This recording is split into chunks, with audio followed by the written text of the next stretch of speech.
歡迎乘搭國泰航空，我叫 Alice， 做咗機艙服務員10年，我亦都係一個2歲小朋友嘅媽媽，希望我嘅 tips 可以幫到大家啦。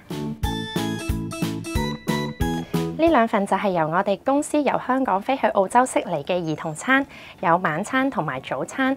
呢個係晚餐，我哋會有一個前菜、一個主菜、甜品同埋一個果汁俾小朋友。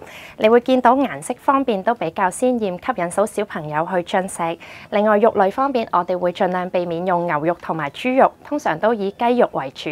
另外我哋為咗方便小朋友進食，我哋都會避免用意粉類，都係通粉方面比較多。喺早餐方面，我哋會有水果、有乳酪、有一個主菜蛋糕同埋有個飲品。另外，你會見到餐具方面都係一啲比較色彩繽紛嘅餐具，小朋友用完之後都可以攞返屋企留念。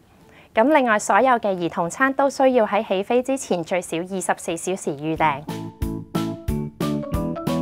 呢個係我哋公司為2歲以下嬰兒而設嘅嬰兒餐，咁佢會有一個果汁，另外主菜方面會有2款，一個係鹹嘅，一個係甜嘅，咁亦都係需要喺起飛前最少24小時預訂嘅。